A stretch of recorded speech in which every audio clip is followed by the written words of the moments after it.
রাসূলুল্লাহ সাল্লাল্লাহু আলাইহি ওয়াসাল্লামের মেরাজ কি স্বপ্নযোগে হয়েছিল নাকি সশরীরে হয়েছিল? কোরআন সুন্নাহর আলোকে জানতে চাই।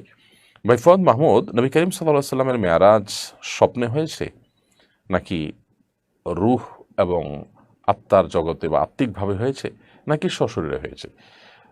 এ বিষয়ে ঠিক এরকমই, অর্থাৎ তিনটি মতই পাওয়া যায়। স্বপ্নযোগে হয়েছে কিছু কিছু মানুষ বলেন, তবে সেটি পৃথিবীতে ম্যাক্সিমাম স্কলার বা মুসলিম গণের মতে সঠিক নয়। কোনো কোনো সাহাবীদের মন্তব্য পাওয়া যায় যে তারা নবী সাল্লাল্লাহু আলাইহি ওয়াসাল্লামের মেরাজটাকে রূহের জগতে হয়েছে বলেছেন, কিন্তু সেই দাবিটাও জমহুর বা সংখ্যাগরিষ্ঠ সাহাবী, তাবেঈন এবং মুসলিম স্কলারগণ খণ্ডন করেছেন। এবং সংখ্যাগরিষ্ঠ আলেমদের মত নবী সাল্লাল্লাহু আলাইহি ওয়াসাল্লামের মেরাজটা সশরীরে হয়েছে। সশরীরে হয়েছে তার একটা প্রমাণ হলো আল্লাহ রাব্বুল আলামিন কোরআনে কারিমে বলেছেন, সুবহানাল্লাযী আসরা বিআবদিহি, আল্লাহ তাআলা তার বান্দাকে রাত্রিকালীন ভ্রমণে তুলে নিয়ে গেছেন বা উঠায় নিয়ে গেছেন বা ভ্রমণ করিয়েছেন।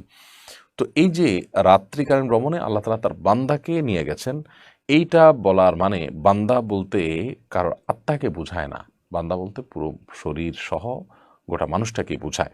এরকম আরও যত আয়াত হাদিসে প্রসঙ্গে আছে সবগুলোর দিকে তাকালে বোঝা যায় এটা সশরীরে হয়েছে, সশরীরে ছাড়া আপনার আত্মিকভাবে হয়নি। যদি সশরীরে নাই হবে তাহলে বোরাক নামক প্রাণী উপর তাকে বহন কেন করতে হবে?